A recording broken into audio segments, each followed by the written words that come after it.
Love with God channel. Today Gospel. லூக்கா நற்செய்தியிலிருந்து வாசகம்.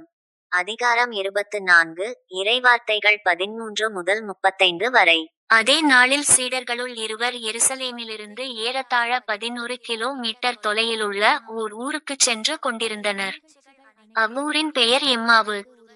அவர்கள் இந்நிகழ்ச்சிகள் அனைத்தையும் குறித்து ஒருவரோடு ஒருவர் உரையாடிக் கொண்டே சென்றார்கள்.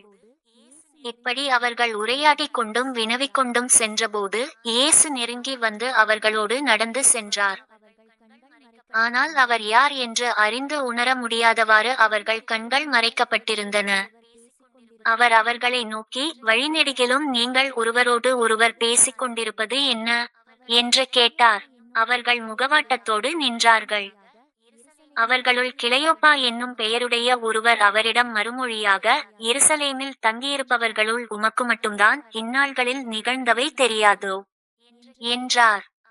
அதற்கு அவர் அவர்களிடம், என்ன நிகழ்ந்தது என்று கேட்டார். அவர்கள் அவரிடம், நாசரேத்து இயேசுவை பற்றியே தான் பேசுகின்றோம்.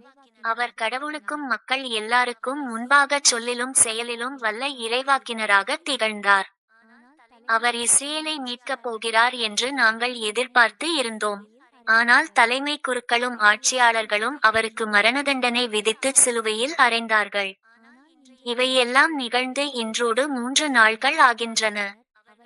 ஆனால் இன்று எங்களைச் சேர்ந்த பெண்களுள் சிலர் எங்களை மலைப்புக்குள்ளாக்கினர். அவர்கள் விடியற்காலையில் கல்லறைக்குச் சென்றார்கள்.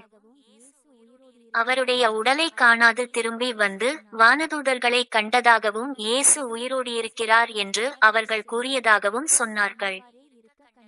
எங்களோடு இருந்தவர்களுள் சிலரும் கல்லறைக்குச் சென்று அப்பெண்கள் சொன்னவாறே இருக்க கண்டனர். ஆனால் அவர்கள் இயேசுவை காணவில்லை என்றார்கள். இயேசு அவர்களை நோக்கி, அறிவிலிகளே, இறைவாக்கினர்கள் உரைத்த எல்லாவற்றையும் நம்ப இயலாத மந்த உள்ளத்தினரே, மெசியா தாம் மாட்சி அடைவதற்கு முன் இத்துன்பங்களை பட வேண்டுமல்லவா என்றார்.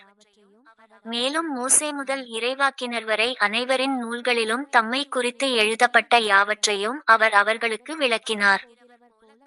அவர்கள் தாங்கள் போக வேண்டிய ஊரை நெருங்கி வந்தார்கள். அவரோ அதற்கு அப்பால் போகிறவர் போல காட்டிக் கொண்டார். அவர்கள் அவரிடம், எங்களோடு தங்கும், ஏனெனில் மாலை நேரம் ஆயிற்று, பொழுதும் போயிற்று என்று கூறி கட்டாயப்படுத்தி அவரை இணங்க வைத்தார்கள். அவர் அங்கு தங்குமாறு அவர்களோடு சென்றார். அவர்களோடு அவர் பந்தியில் அமர்ந்திருந்தபோது அப்பத்தை எடுத்து கடவுளை போற்றி பிட்டு அவர்களுக்கு கொடுத்தார். அப்போது அவர்கள் கண்கள் திறந்தன. அவர்களும் அவரை அடையாளம் கண்டுகொண்டார்கள். உடனே அவர் அவர்களிடமிருந்து மறைந்து போனார்.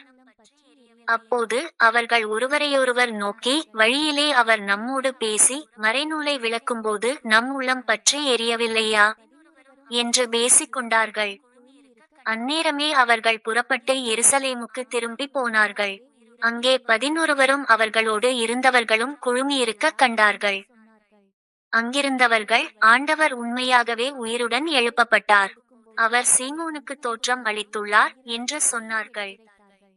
அவர்கள் வழியில் நிகழ்ந்தவற்றையும் அவர் அப்பத்தை பிட்டுக் கொடுக்கும்போது அவரை கண்டுணர்ந்து கொண்டதையும் அங்கிருந்தவர்களுக்கு எடுத்துரைத்தார்கள். இது கிறிஸ்துவின் நற்செய்தி. கிறிஸ்துவே உமக்கு புகழ்.